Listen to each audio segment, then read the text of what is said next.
your girl 7D, creator of Black Girl Magi, and we're going to be talking about earth signs today. Now, it would probably be better to be called earth energy because people forget that zodiac signs are actually archetypes of energy or vibration or frequency.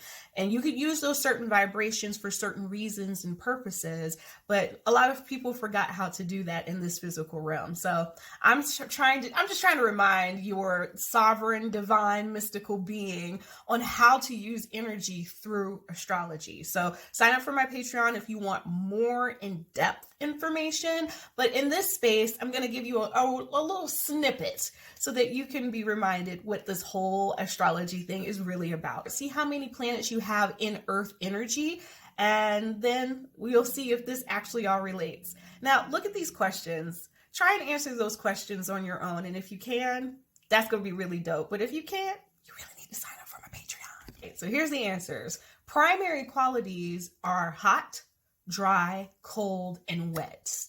We've gotten these actual primary qualities, which are the building blocks to all matter that exists in this physical realm, according to Aristotle. All right. He's given us the adjectives to each one of these things. So earth energy specifically is cold and dry.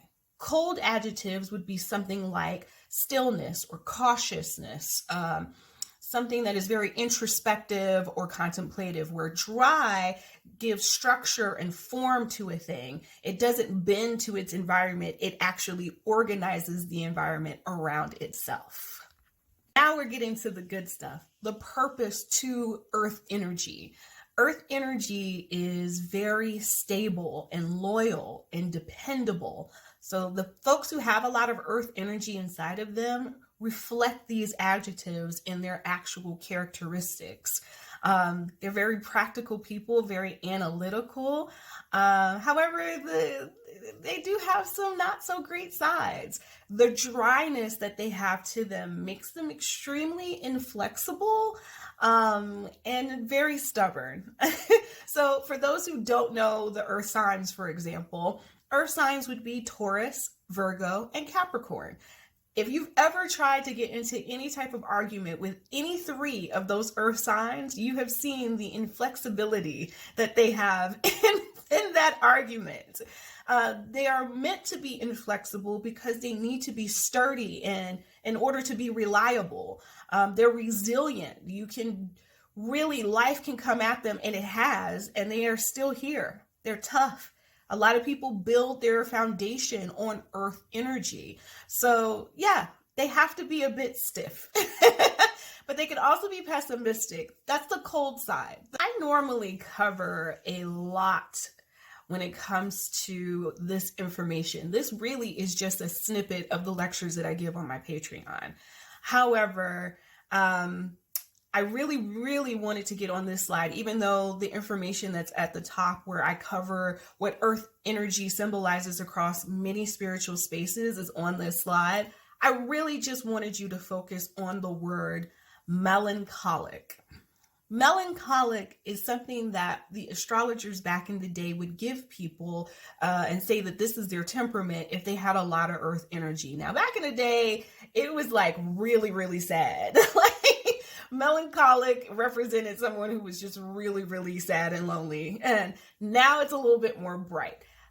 Melancholic is a temperament that describes someone who at work would be a person who shows up every day on time, is a builder, is an organizer, is a planner. As a friend, they're great listeners. They give amazing advice. Sometimes that advice can be a little critical because of the pessimism, but they're great because they have a great inner world. But you do have to check on them because they can be very prone to being depressed and no one know because they're so resilient and stoic on the outside. I took the time to actually count your placements to see which placements were in earth, fire, like we were already talking about, earth, fire, air, water. Then you already know that there are a lot of placements that you may have in your primary element, in this case, maybe earth signs, Taurus, Virgo, and Capricorn, but you may have a secondary element as well. Let's say you have 4 planets in earth and 3 planets in fire. That makes you an earth fire person.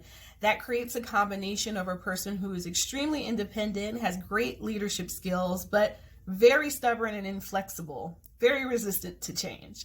If, let's say, you have 3 planets in earth signs and 3 planets in water signs, well, that means that you have an earth-water combination. This makes you very, very cold, okay? And very cold people can be very prone to depression because they just want to be inside or be in their inner world.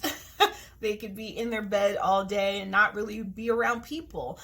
Now, when we're talking about earth-air folks, they are opposites. Earth and air are opposite of each other. However, it's really interesting because according to Aristotle's primary qualities, we have created a balanced individual because all 4 qualities, hot, cold, dry, and wet, are present in this individual. This makes a diplomatic leader, a very tactful person who knows how to speak and listen. So they are a very grounded person who can lead people to really great things.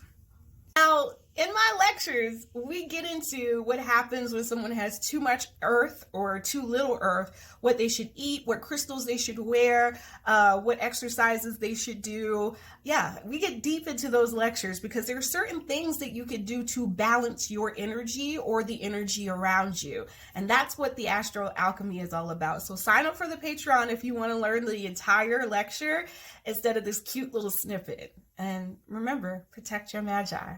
Hopefully, I'll see you soon. Follow and subscribe. It's your girl.